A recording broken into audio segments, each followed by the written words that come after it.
Bonjour madame et monsieur, nous sommes étudiantes en français langue étrangère au CIFIC CBL et nous réalisons un projet qui aborde le thème des familles qui cherchent des crèches. Le nom du projet est Les crèches à Bruxelles, difficultés et solutions. Ce thème est important pour beaucoup de parents des enfants en bas âge qui sont confrontés aux questions de l'accès à une crèche à Bruxelles. Du coup, pour mon premier enfant, ça a été assez facile parce qu'il y a un désistement et qu'elle a été sur liste d'attente pour avoir une place. Dans le cas de mon deuxième enfant qui va arriver, j'ai déjà inscrit mon enfant sur la liste d'attente dès que mon épouse a dépassé les 3 mois de grossesse. Et depuis, on est sur liste d'attente, et plus le mois de septembre arrive, plus les crèches publics nous disent allez voir le privé. Donc là, nous financièrement, on ne peut pas se le permettre. J'ai cherché partout, donc les crèches privées c'était trop cher. Et les crèches communales, toujours tu es sur la liste d'attente. À ce moment-là, j'étais en train de chercher le travail. Donc des fois j'ai trouvé le travail, j'étais à la crèche d'Actiris et c'est eux vraiment qui m'ont aidée. Et vraiment ça c'était top parce qu'ils ont accepté directement mon dossier. Et quand j'ai montré le contrat de travail et tout, donc ils m'ont accepté directement. Donc j'ai pu mettre la petite là. Pour la première, j'avais pas de problème, donc c'était facile. Mais pour le deuxième maintenant, donc il est vraiment sur la liste d'attente et toujours il n'y a pas de place. Il commence avec les priorités pour les gens qui habitent à la commune, vous voyez. Donc, c'est d'abord la priorité des enfants, s'il y a déjà un enfant dans la crèche d'une famille, et que la famille fait un deuxième enfant, cet enfant est prioritaire dans la crèche parce qu'il a déjà un petit frère ou une petite sœur qui est dedans. Moi, dans notre cas, par exemple, avec Adèle, elle est sortie de la crèche et on a fait enfant 6 mois plus tard. Manque de peau, on a demandé à notre crèche est-ce qu'il y a moyen de. Voilà, non, parfait. Et après, il y a aussi l'autre solution. On est quand même en Belgique où du coup il y a 2 langues, il y a aussi une néerlandophone. Et j'avais une crèche néerlandophone à côté de la maison. Et je me suis dit pourquoi pas ma fille, vu qu'elle est dans un environnement français, en plus on est français, vu qu'elle habite maintenant en Belgique, qu'elle parle aussi la deuxième langue plus facilement, autant l'intégrer dans une classe néerlandophone, comme ça à la maison c'est en français, à l'école c'est en flamand, elle a les 2 langues, c'est super. Sauf que les néerlandophones privilégient les néerlandophones à venir en priorité. Et là, on se dit, c'est dommage qu'il y ait une sorte de conflit, il y a une barrière qui reste toujours présente, parce qu'on aurait presque envie que dans les écoles francophones, on invite les néerlandophones à venir pour bien apprendre le français, et pareil chez les néerlandophones, qui invitent les français. Malheureusement, c'est pas le cas. Je m'appelle Nina. La question, c'est comme ça. Avez-vous contacté des agences gouvernementales pour obtenir de l'aide et vous ont-ils proposé des solutions? Non, après il y a aussi Benet qui est là un peu pour nous aider quand il y a la naissance, mais c'est plus pour l'aspect médical, bien sûr. Mais eux aussi ont cette capacité d'orienter justement les jeunes parents. Je m'appelle Julie, à Caille. J'ai une petite Alexandra qui a eu 5 mois, vendredi. J'ai plusieurs diplômes, mais mon métier c'est puéricultrice et donc je travaille en crèche depuis 6 ans.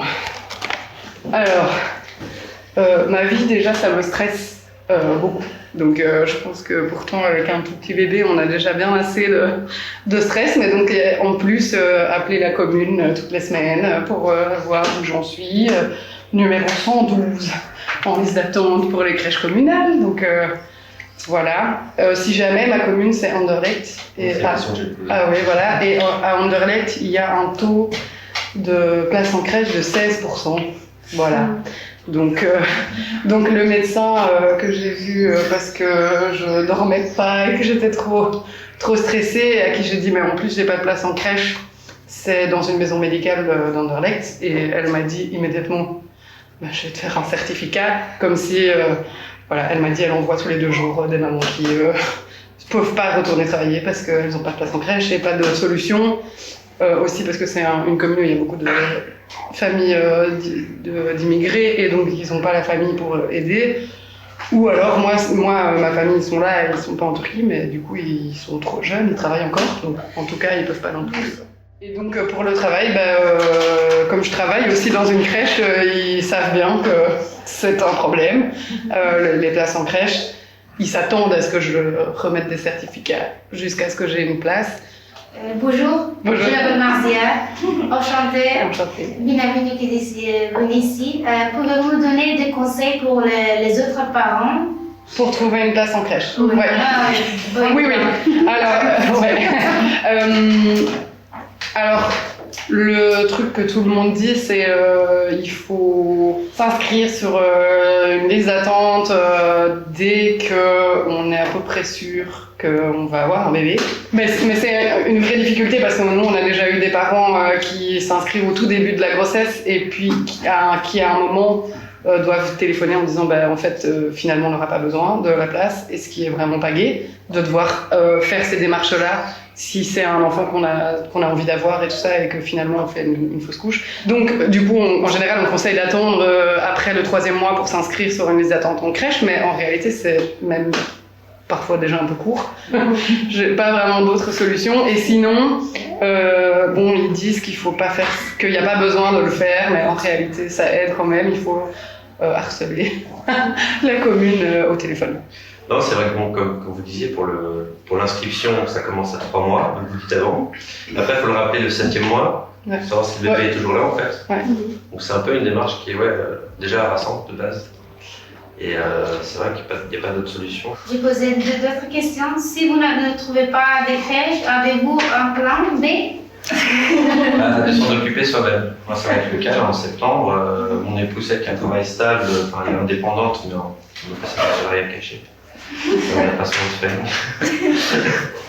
Et moi, je suis vraiment indépendant, et là, en fait, j'ai fait une petite pause.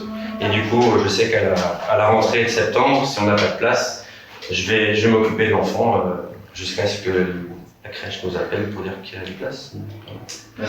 Pour mon cas, je dois attendre jusqu'à janvier parce qu'en mois de septembre, je vais accoucher. Donc j'ai encore un petit peu de temps.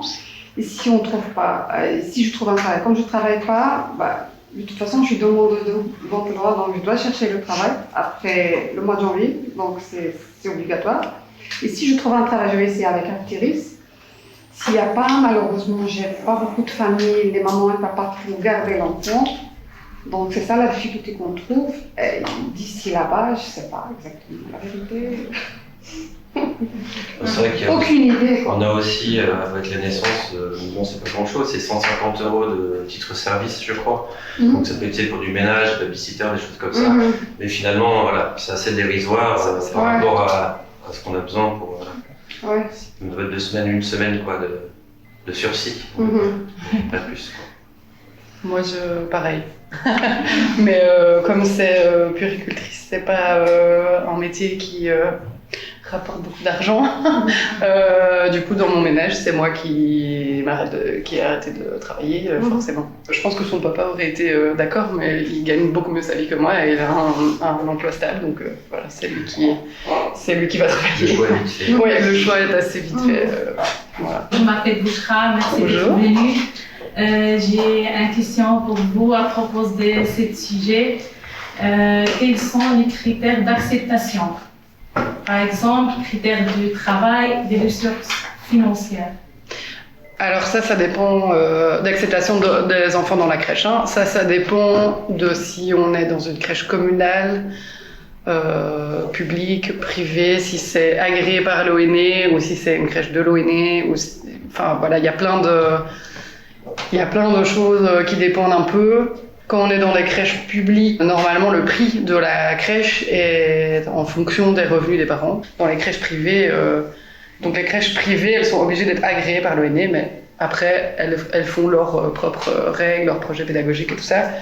Et là, il vient d'y avoir une nouvelle loi où du coup la crèche ce sera gratuit pour les personnes qui ont le statut BIM et les ménages qui ont le statut BIM.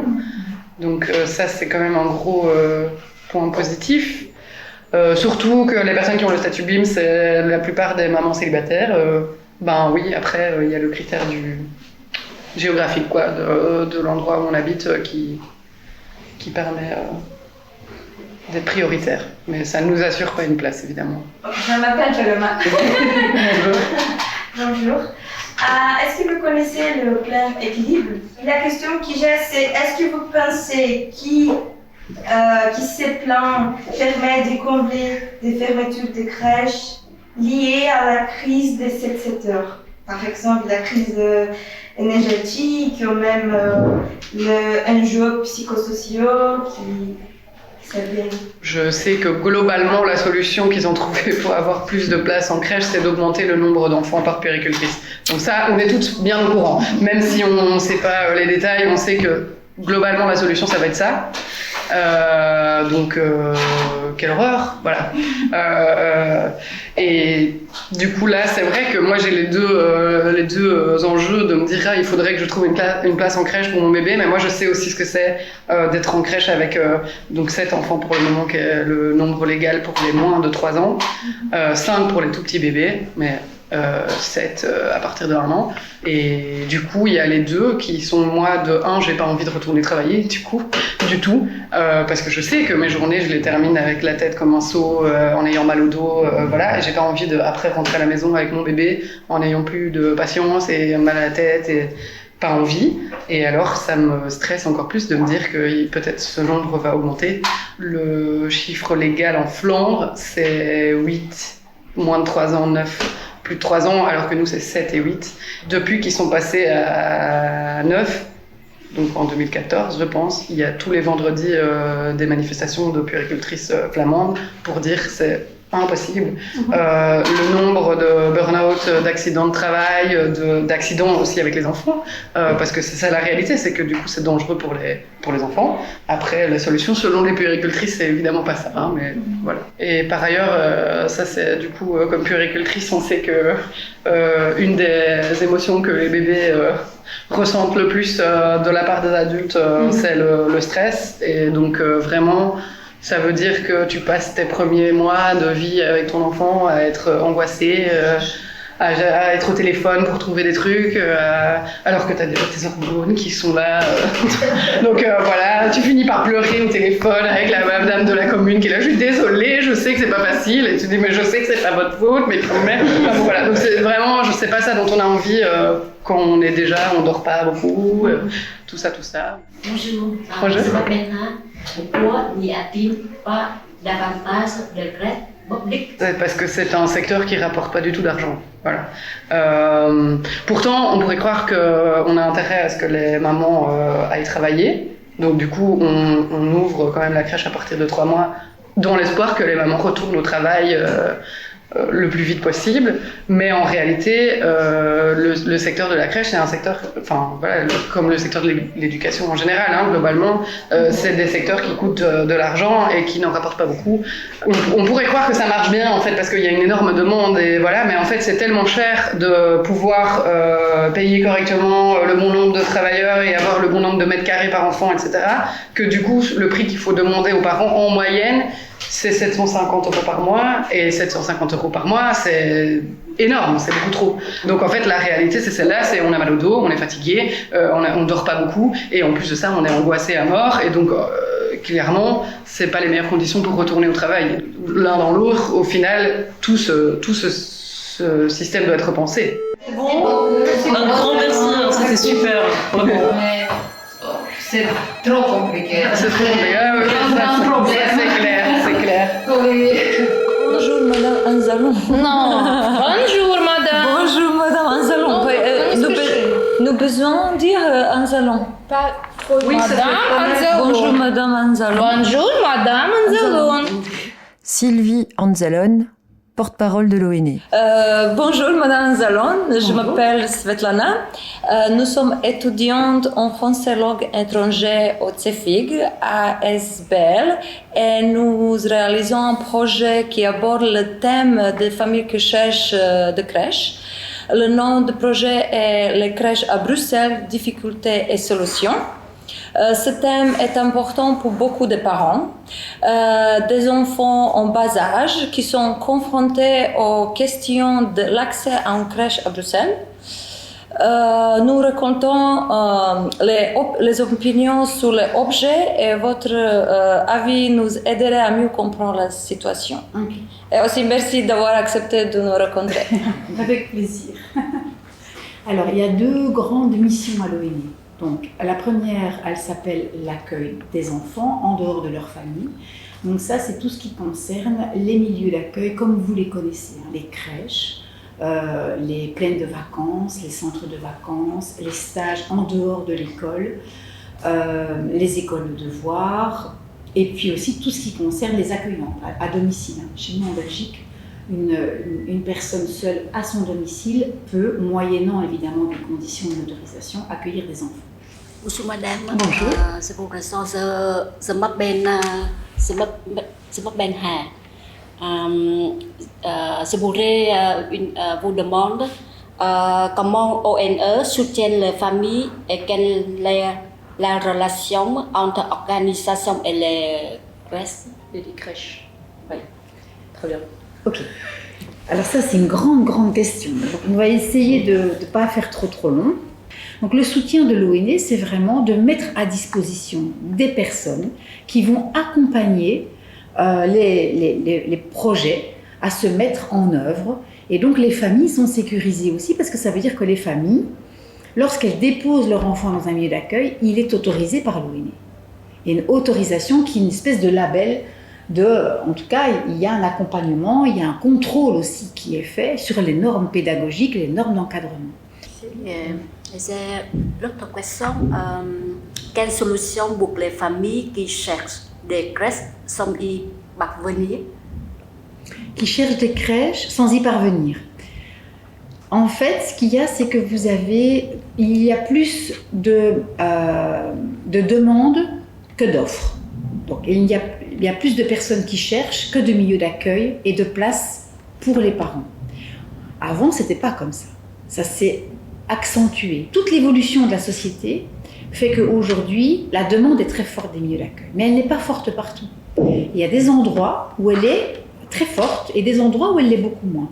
Et pourtant, il n'y a pas assez de places d'accueil. Et donc, des familles sont démunies parce qu'elles doivent arrêter de travailler, arrêter leur formation. Souvent, c'est la femme qui arrête de travailler, bien sûr, pour garder l'enfant. Et donc ça ne va pas, évidemment. Et donc, une des solutions qui est prise, puisque c'est votre question, c'est que le gouvernement donne une enveloppe à l'ONE, budgétaire, pour ouvrir des places d'accueil. C'est ce qu'on appelle les plans cigognes. Et donc, nous avons un contrat de gestion avec des enveloppes budgétaires qui sont valables pendant 5 ans. Et on sait que ça ne sera pas suffisant, mais il faudra encore que les gouvernements donnent de l'argent pour qu'on puisse créer des milieux d'accueil. C'est une responsabilité politique. Que vous pensez de projet de plan équilibre et y a-t-il des progrès? Ce qu'on en pense, c'est que c'est très bien, mais qu'il faut continuer à donner de l'argent pour pouvoir créer des places d'accueil. Ce qui est ça qui est compliqué en Belgique, c'est que vous avez des politiques pour la région wallonne, vous avez des politiques pour Bruxelles, et l'ONE fait les deux. L'ONE va donner les subsides pour payer le personnel, payer la puéricultrice, la directrice, l'infirmière. Mais la région wallonne va donner de l'argent pour l'infrastructure, le bâtiment. Et donc les deux gouvernements, région wallonne et Fédération de Bruxelles, doivent se mettre d'accord pour que l'argent il aille à cet endroit-là, pour le local si vous voulez, mais aussi pour le personnel. Et donc ce sont des jeux politiques qui ne sont pas évidents. Mais ça ne sera pas suffisant, ça on le sait à l'avance. Alors ce que l'ONE a mis en place, comme ça vous avez vraiment beaucoup de données, c'est qu'ils ont mis un programme informatique qui s'appelle Premier Pas, qui va devenir le portail MyONE. Les parents vont pouvoir avec ça mettre là où ils veulent une place d'accueil. Et donc cette pré-demande, on espère pouvoir du coup localiser géographiquement où elle sera plus importante. On pourra mieux voir où se situe la demande de place d'accueil. N'est-il pas risqué pour les puéricultrices d'augmenter le nombre d'enfants à charge? Alors, normalement, il y a une règle. La règle, c'est une puéricultrice qui travaille temps plein, qui travaille tout le temps, pour 7 enfants. Il n'est pas du tout question, en tout cas pour le moment, on ne discute pas sur le fait d'augmenter les enfants. Au contraire, on discute plus sur le fait de diminuer les enfants, parce que c'est un gros travail. Je m'appelle Marzia. Oui. Je suis très contente que je vous rencontre. D'après vous, comment pourrait-on rendre le métier de puéricultrice plus plus attractif. D'abord, il faut savoir que la mentalité dans beaucoup de pays, dans le vôtre je crois aussi, dans les vôtres, c'est que les enfants, c'est facile, on peut les élever facilement et ce sont les femmes qui le font. Et il faut changer évidemment ça. Pourquoi ? Parce que ce n'est pas facile d'élever des enfants, c'est même le plus difficile métier du monde. Des enfants qui ne sont pas les nôtres, c'est une grande responsabilité. Et donc, il y a ce qu'on appelle en français, je suis désolée d'employer des termes pas simples, un déséquilibre entre la valeur de ce métier et ce qu'on lui accorde comme valeur. Et il y a aussi une non-reconnaissance salariale. Et donc, à l'ONE, on essaye aussi, et on va bientôt avoir, et c'est fin de l'année ici, une campagne de sensibilisation pour valoriser ce métier. Le métier de péricultrice, le métier du professionnel de l'enfance, il diminue les inégalités. Et ça, c'est important. Les professionnels de l'enfance, ils laissent une empreinte chez l'enfant. Et ça, c'est quelque chose qui doit être valorisé. Et alors, il y a aussi, vous savez, quand on fait péricultrice, on sait très bien qu'on ne va pas être bien payé, on le sait. Il y a maintenant un nouveau bachelier qui va sortir à partir de septembre 2023, tout nouveau, et qui est c'est un bachelier petite enfance, et qui va permettre d'avoir un diplôme supplémentaire et donc un meilleur salaire dans la petite enfance. Et ça, c'est un combat qui vient d'être gagné et qui est vraiment chouette. En fait, les difficultés sont immenses.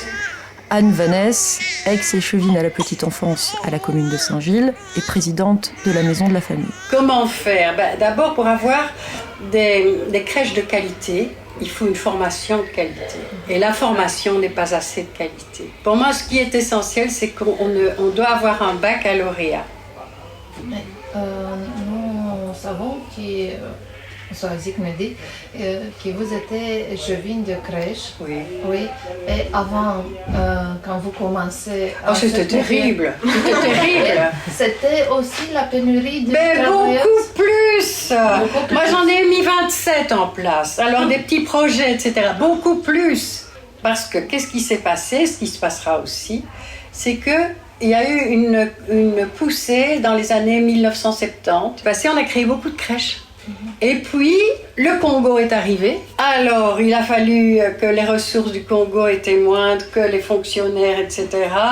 rentrent. Alors, on a dit, on va supprimer des services publics. Et qu'est-ce qu'on supprime en premier ? Tout ce qui concerne le travail des femmes. Voilà. Donc, les femmes, elles dépendent vraiment de ce marché de l'emploi. Mais je vais vous demander aussi de l'homme. Maintenant, l'homme sont comme périculteur, oui, comme travailleur. Alors d'abord, le salaire pour un homme, si c'est auxiliaire de l'enfant, ça ne va pas l'intéresser. Il y a aussi le fait que les mentalités, c'est difficile. Pour un périculteur... comment, à votre avis, quelle est la source de la pénurie de place dans une crèche, de travailleurs aussi dans une crèche? Qui était la source? Quelle était la source? Le capitalisme. J'ai une question à propos de ça. Donc, ici, dans cette crèche, dans la majorité de crèches publiques, est-ce que vous faites attention à que les parents ont un emploi ou c'est pas nécessaire? Je m'en fous. Ça ne me regarde pas. C'est le lien qui est important, c'est accueillir. Parce qu'en plus, vous savez, dans les crèches communales, on va vous demander les fiches de salaire. Oui. Ça, c'est normal. Ça, c'est pour calculer le quote-part parental. Mais en dessous de ça, il y a aussi une vérification sociale. J'ai une question sur ce sujet.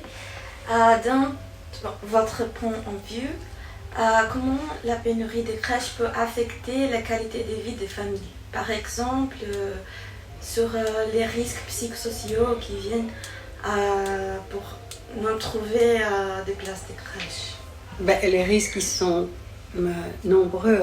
Les risques, ils sont d'abord pour la famille. Ça envenime les rapports sociaux, familiaux.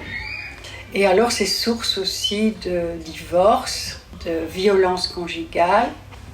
Mais est-ce que vous avez vu quelques changements concrets maintenant après que vous n'êtes pas été chez Vin. Donc, je suis très contente d'essayer, avec un projet pilote, d'alimenter une autre réflexion, c'est tout. Mais vous dites que vous avez la lutte avec l'État quand vous étiez chez Vin. C'est pas l'État, ce sont les partis politiques qui étaient au pouvoir. Mais comment vous avez les communications de ce problème avec je ne sais pas, ministère d'Enfance par exemple? Avec l'ONE, finalement, l'ONE, comme je construisais beaucoup de crèches, ils toléraient ce qu'ils appelaient mon espièglerie. Et quelle solution et quel suggestion vous pouvez donner pour améliorer ce système avec... Moi toute seule. Je vous ai dit, j'avais un peu de pouvoir, j'ai quitté parce que c'est pas possible. Nous allons supporter. Ah oui, pour supporter, c'est pas moi, il faut faire de la politique. Hein. Peut-être les choses à propos, vous pensez que j'étais écheva et vous ne pouvez pas changer ou quelque Mais chose. qu'est-ce que c'est qu'un échevin? Qu'est-ce que c'est un député? À la limite, je vais vous dire qu'est-ce que c'est qu'un ministre. C'est les banques qui dirigent.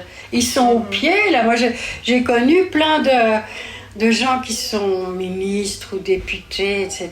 Ils le disent même. Ils n'ont pas de pouvoir. Que pensez-vous les solutions pour les familles qui ne trouvent pas les crèches à leurs enfants, pour leurs enfants? Ouais. Qu'est-ce que vous pensez comme solution? Je pense toutes les crèches, elles ont plein des enfants, donc il n'y a pas de place. Donc il faut en créer. Oui. Et des bonnes crèches. Hein. Oui. Tant qu'on y est. Et des bonnes péricultrices avec de bons diplômes. Hein. Et un bon capital. Voilà. Pour construire. Ouais. Il n'y a pas de miracle. Hein. Et les gens, personnellement, je le dis pour vous, ils n'ont aucun pouvoir tout seuls. Merci beaucoup. Je ne sais pas si vous vous avez aidé, je savais pas. Merci d'avoir accepté de nous recevoir. C'est un honneur pour nous. Oh là là!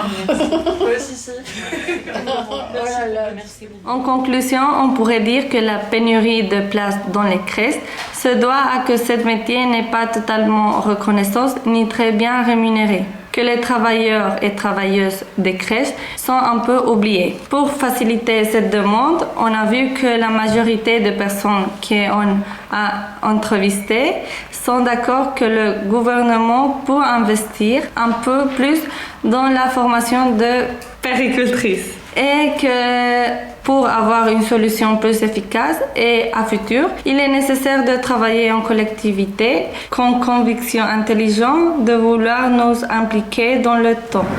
Après grand travail qui était fait par nous, nous pouvons tirer les conclusions suivantes. Le système d'enfance de Bruxelles n'est pas faire beaucoup pour les parents.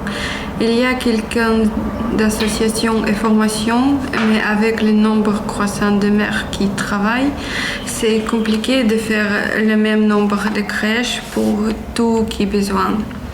Mais surtout, le système a besoin de changements plus grands pour que le travail des organisations publiques et privées suive les changements rapides.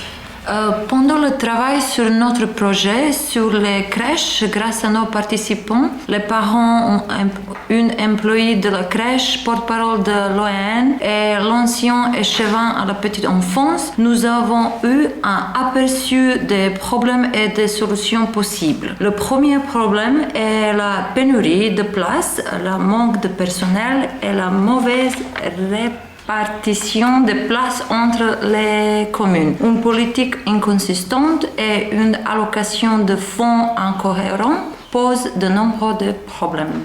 Après l'intervention de Madame Azolon et de Madame Vanessa et de Baron, j'ai compris les difficultés des crèches, de pénurie de places, de pénurie de travailleuses. Parce que puéricultrice est un métier très dur et très fatigant. C'est pourquoi les gens ne choisissent pas ce métier.